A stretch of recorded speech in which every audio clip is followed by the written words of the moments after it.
नमस्कार नितीन जोशीजी. नमस्कार. आपण विघ्नहर्ता टेक्नॉलॉजीज कंपनीचे ओनर प्रमोटर आहात. आपलं MCCIच्या मेंबर्स लॉन्चमध्ये स्वागत आहे. थँक्यू. आम्ही एक सिरीज सुरुवात केली आहे, एक मालिका सुरुवात केली आहे. तिचं नाव आहे उद्योगधंदा कसा काय. म्हणजे लघुमध्यम उद्योगांना आम्ही आमंत्रित करतो आणि त्यांच्यासोबत एक 15-20 मिनिटांची चर्चा करतो की लघुमध्यम उद्योग कसे चाललेत आजकाल. बऱ्याच वेळा आपण भरपूर मोठ्या कंपन्यांचं ऐकतो, त्यातनं एनकरेजमेंट मिळते, आपण टाळ्या वाजवतो, ऐकून जातो. मात्र लघुमध्यम उद्योजक नेमकं काय करतात, त्यांच्याकडनं काय एनकरेजमेंट मिळू शकते, हा या मालिकेमागचा उद्देश आहे. तर आपण आलात आज, त्याबद्दल आपलं खूप खूप स्वागत आहे. थँक्यू. आपण सुरुवात करूयात हे विचारून की विघ्नहर्ता टेक्नॉलॉजी किंवा हा जो ग्रुप आहे आपला, तो ग्रुप काय करतो, त्याची उत्पादनं किंवा काय सेवा देतो, याविषयी जर आपण थोडक्यात सांगितलं तर खूप बरं होईल. ओके. सो विघ्नहर्ता technologies mainly safety, security, surveillance equipment बनवते. ओव्हरऑल ग्रुप जो आहे तो इलेक्ट्रॉनिक्सशी फोकस्ड आहे. अच्छा. 1989 पासून आम्ही वेगवेगळ्या तऱ्हेची इलेक्ट्रॉनिक इक्विपमेंट्स डिझाईन, डेव्हलप आणि मॅन्युफॅक्चर करतो. आणि ऑल ओव्हर इंडिया आणि ऑल ओव्हर वर्ल्डसुद्धा काही कंट्रीजमध्ये आम्ही डिस्ट्रीब्यूटही करतो. ओके, उदाहरणं देऊ शकाल की कुठल्या प्रकारची उत्पादनं ही आहेत?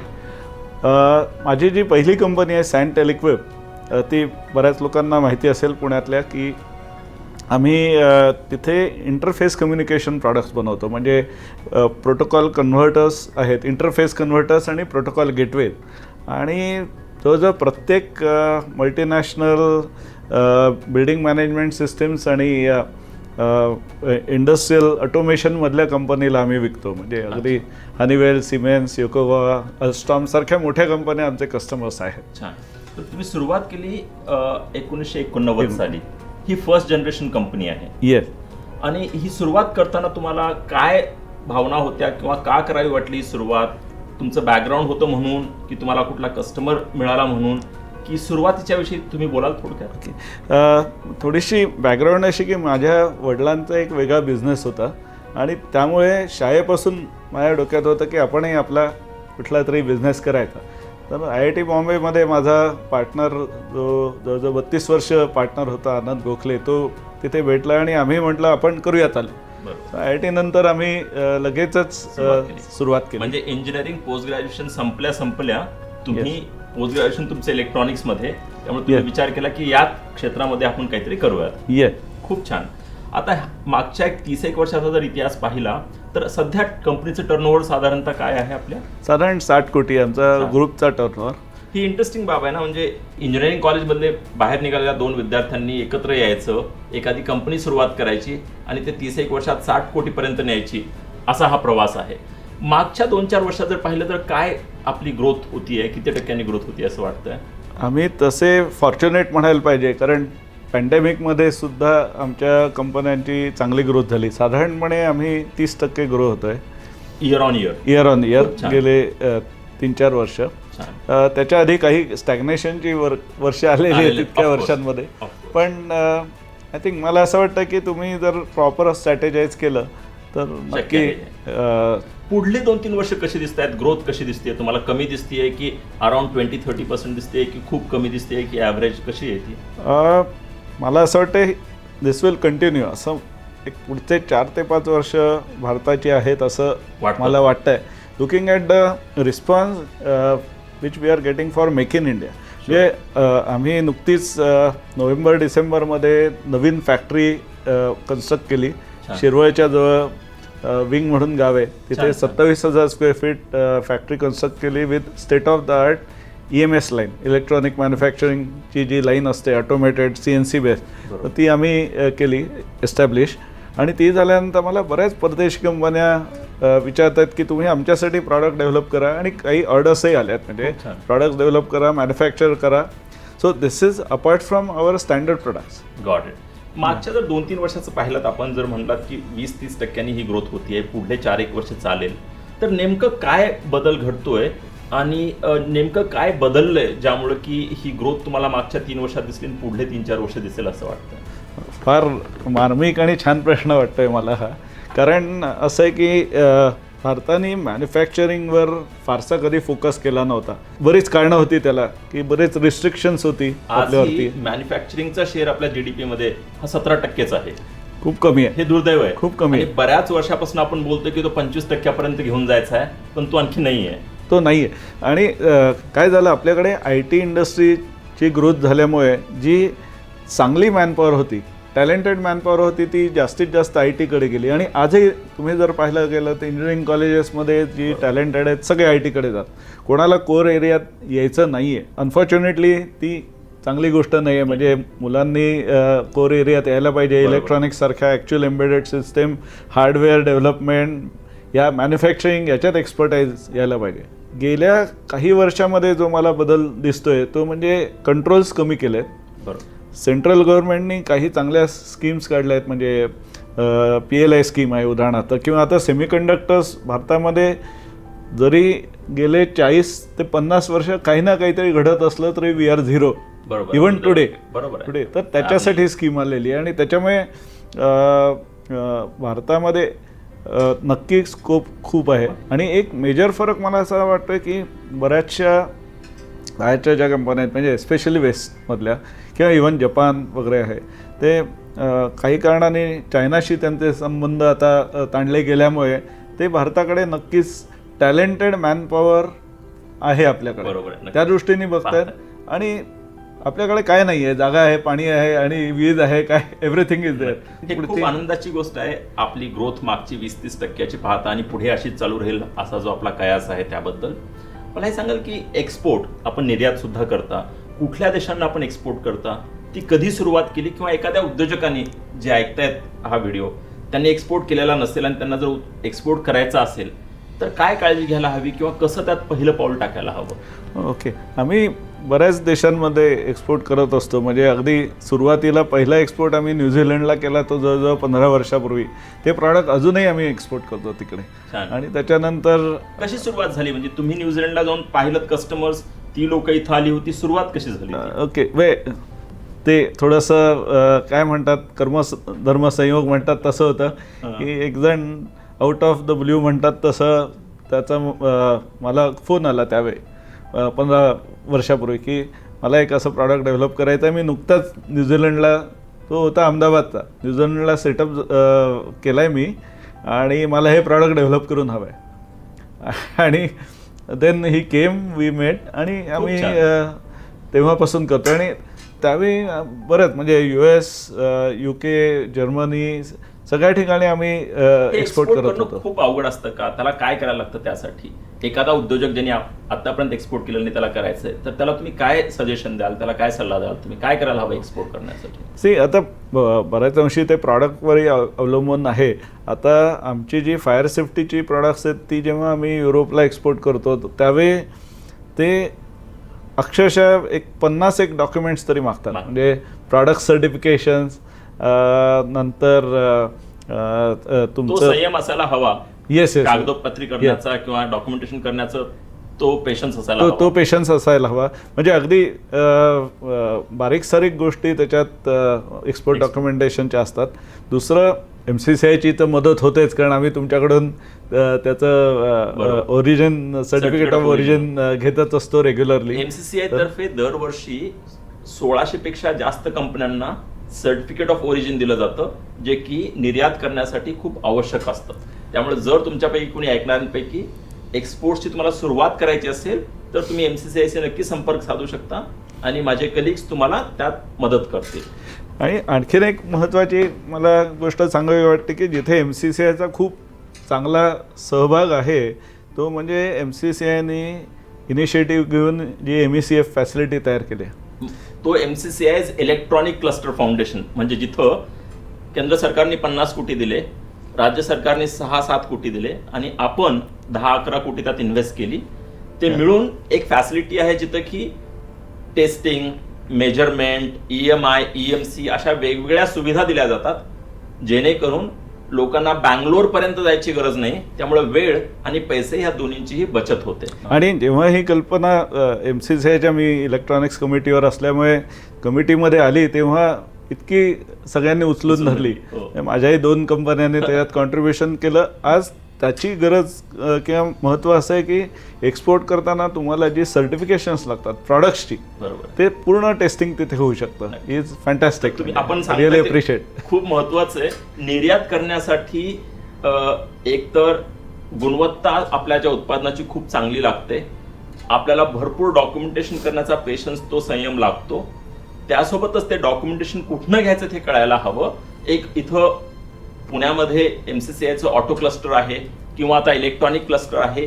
ह्या दोन्ही ठिकाणी दरवर्षी 400-500 पेक्षा जास्त लघुमध्यम कंपन्या ह्या त्यांचं टेस्टिंग, सर्टिफिकेशन वगैरे करून घेतात आणि क्रेडेन्शियल्स घेऊन मग त्यांना एक्सपोर्ट करणं सोपं जातं.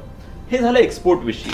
आपला संपर्क गव्हर्नमेंटशी असतो काय, गव्हर्नमेंटच्या कुठल्या स्कीम सोबत असतो काय, त्याचा आपल्याला कधी काही कुठला फायदा झालाय काय? कारण बऱ्याच वेळा काय होतं, गव्हर्नमेंटच्या स्कीम्स असतात बऱ्याच, पण त्या लोकांपर्यंत पोहोचत नाहीत.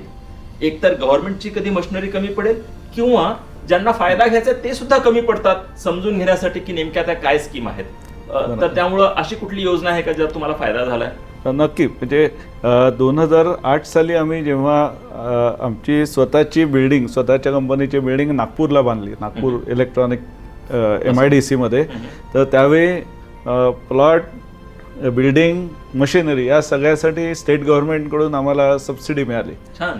तर म्हणजे आणि त्याच्यानंतर ती आम्ही जसजसं एक्सपान्शन करत गेलो तसं 2-3 वेळा आम्हाला ॲडिशनल सबसिडी मिळत गेली. तर हे नेमकं यासाठी जे आपले श्रोते आहेत, ते जे ऐकणारे आहेत, त्यांना जर असा फायदा घ्यायचा असेल तर त्यांनी काय करायला हवं? कुठली स्कीम किंवा त्यांनी कुठं अप्लाय करायचं, कुणाला जाऊन बोलायचं याविषयी? ओके. सो आता महाराष्ट्र गव्हर्नमेंटच्या काही स्कीम्स आहेत आणि MCCI दरवेळी त्याच्याविषयी एज्युकेट करत असतं. इथे सेमिनार्स होत असतात त्याचे, तर त्याच्यातून माहिती घेता येईल. मैत्री म्हणून गव्हर्नमेंटची वेबसाईट आहे महाराष्ट्र गव्हर्नमेंटची, त्याच्यात सगळी माहिती आहे. एक चांगलं असं आहे की इलेक्ट्रॉनिक्समध्ये एक्सपान्शन जर करायचं असेल तर प्लॅन्ट आणि मशिनरीवरती आज स्टेट गव्हर्नमेंट 100% बेनिफिट देत आहे. छान. म्हणजे जर 10 कोटीची जर इन्व्हेस्टमेंट केली, गुंतवणूक 10 कोटीची केली, तर 10 कोटीचा मला फायदा स्टेटकडनं मिळेल. 10 वर्षात तुम्हाला GSTच्या स्वरूपात, SGSTच्या परताव्याच्या स्वरूपात तो मिळू शकतो. खूप छान. म्हणजे इतका मोठा फायदा आहे. जर आपण इलेक्ट्रॉनिक इंडस्ट्रीमध्ये जर गुंतवणूक करणार असाल तर आपल्याला केलेली गुंतवणूक पुढल्या 10 वर्षामध्ये ती परत मिळू शकते. इतका मोठा फायदा आहे. त्यामुळं इलेक्ट्रॉनिक्स उत्पादन क्षेत्रामध्ये आपण सुरुवात करावी यासाठी ही इन्सेंटिव्ह आहेत. बरोबर, अगदी बरोबर आहे. आणि त्या बरोबर सेंट्रल गव्हर्नमेंटच्या चांगल्या स्कीम्स आहेत. म्हणजे रिसर्च डेव्हलपमेंट जर तुम्ही करत असाल तर त्याच्यासाठी चांगल्या स्कीम्स आहेत.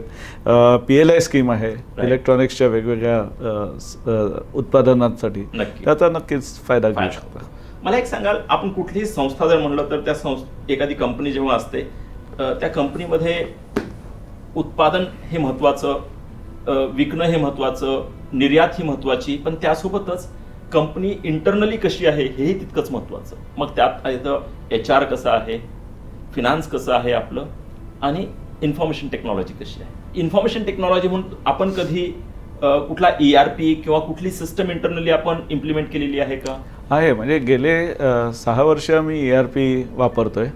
आणि ERP प्रणालीमुळे म्हणजे प्रत्येक, म्हणजे आमच्याकडे राईट फ्रॉम R&D म्हणता येईल, म्हणजे प्रॉडक्ट डेव्हलपमेंट पासून डिस्ट्रीब्युशन, विक्री, कारण आमचा स्वतःचा ब्रँड असल्यामुळे सर्व डेटा कॅप्चर केला जातो. तो आणि कम्प्लीट वर्कफ्लो त्याच्यामध्ये असतो. त्याच्यामुळे आम्हाला सिस्टीम चांगल्या तऱ्हेने राबवता येतात. खूप छान. मला हे सांगा, आपण यासोबतच IT चा फायदा इथे होतो की गव्हर्नमेंट ऑफ इंडियाचं एक पोर्टल आहे जेम नावाचं, गव्हर्नमेंट E-मार्केटप्लेस. याचा कधी आपल्याला कुठं फायदा झालाय? नक्की. म्हणजे आता काय पोर्टल आहे त्याचं उदाहरण आपण देऊ शकाल, त्याचा कसा फायदा झाला? ओके. सो गव्हर्नमेंटचे बरेच कस्टमर्स आहेत की जे जेमवरती अपलोड करतात, म्हणजे गव्हर्नमेंटच्या डिपार्टमेंट्स. आता उदाहरणार्थ आम्ही आमची जी फायर अलार्म सिस्टम आहे कम्प्लीट, ती RDSO अप्रूव्ड आहे. It is one of the very tough things to get approval. तर आता रेल्वेनी आता जेम पोर्टलवरती त्यांची टेंडर्स पोस्ट करायला सुरुवात केली. बरोबर. त्याच्यामुळे एका ठिकाणी एकदा तुम्ही रजिस्टर्ड असाल आणि तुमच्या प्रॉडक्ट्सची प्राइस तिथे असेल रजिस्टर्ड, तर मग ते डायरेक्ट ऑर्डर करू शकतात जेमवरून. ही एक गोष्ट ऑर्डर मिळालेले आहेत. मिळालेल्या आहेत. हो, आम्हाला नेव्ही, डिफेन्स म्हणजे आर्मी, एअरफोर्स यांच्याकडूनही जेम थ्रू ऑर्डर्स मिळाल्या आहेत. तर जेम हे असं पोर्टल आहे ज्यामध्ये लघुमध्यम उद्योजक म्हणजे टर्नओव्हर 250 कोटीपेक्षा कमी असेल तरी सुद्धा तुम्ही स्वतः त्यावरती रजिस्टर करू शकाल. तुमची काय उत्पादनं आहेत ती माहिती आणि त्याची काय किंमत आहे ती माहिती देऊ शकाल. आणि जेव्हा केव्हा गव्हर्नमेंटच्या कुठल्याही डिपार्टमेंटला कुठली गोष्ट खरेदी करायची आहे तेव्हा ते त्यातनं खरेदी करतात. याचा फायदा विघ्नहर्ता इंडस्ट्रीजला झालेला आहे. तसाच बऱ्याच इंडस्ट्रीजला याचा फायदा होतोय. जर आपल्याला जेम पोर्टल नेमकं काय आहे आणि त्याचा फायदा कसा करून घ्यायचा याविषयी माहिती हवी असेल तर माझे कलिग, माझे सहकारी आपल्याला नक्कीच मदत करतील. आपण येऊयात आता फिनान्सकडं. बऱ्याच उद्योजकांना जेव्हा बोलतो ते सांगतात मला की फिनान्स वर्किंग कॅपिटल एक प्रॉब्लेम येतो. म्हणलं का? तर त्याचं कारण असं आहे की मोठ्या कंपन्यांना जेव्हा आम्ही किंवा गव्हर्नमेंट डिपार्टमेंट्सला आम्ही काहीतरी विकतो तेव्हा आम्हाला वेळेवरती पैसे मिळत नाही. डिलेड पेमेंट हा एक इश्यू असतो. असा इश्यू आपल्याला कधी भेडसावलाय का? तो सारखाच भेडसावत असतो.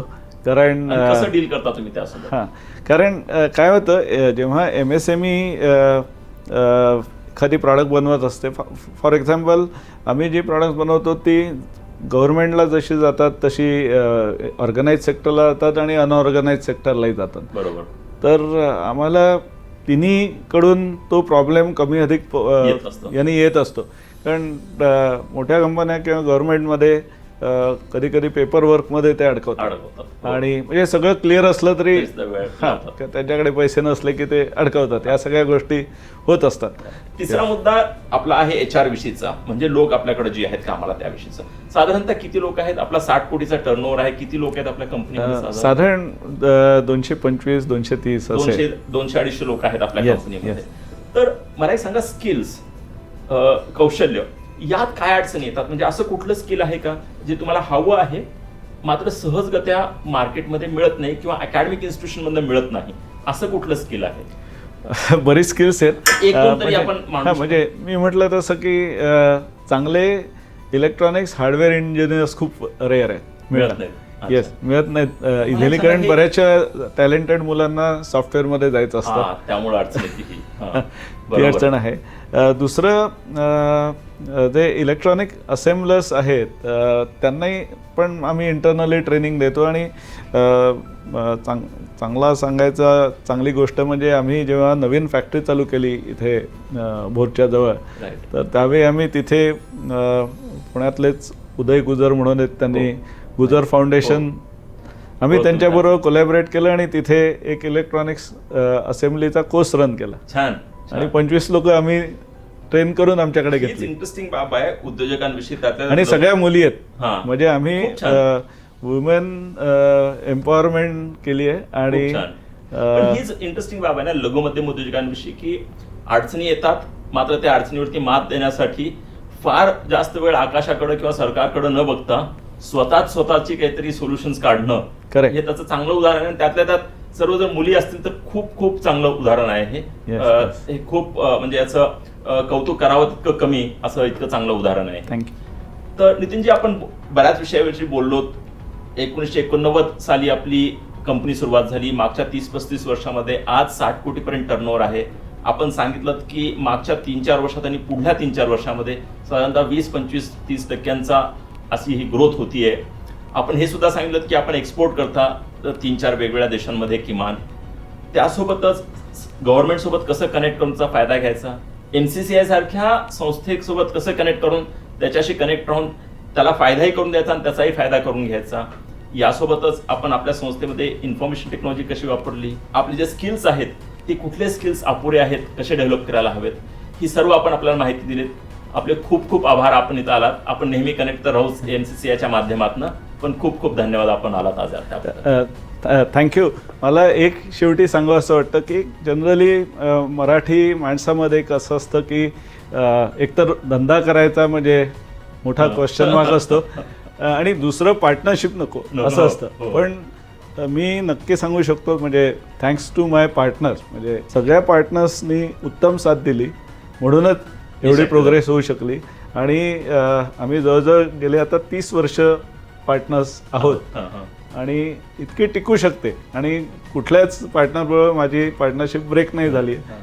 त्यामुळे एक बरोबर आहे. एकीने काम झालंय. मराठी उद्योजक हा उद्योग सुरुवात करू शकतो, चालवू शकतो, वाढवू शकतो आणि ते सुद्धा पार्टनर सोबत. हे याचं एक चांगलं मूर्तिमंत उदाहरण आहे. खूप खूप छान. आपल्याला खूप खूप शुभेच्छा पुढील वाटचालीसाठी. थँक्यू. धन्यवाद. थँक्यू.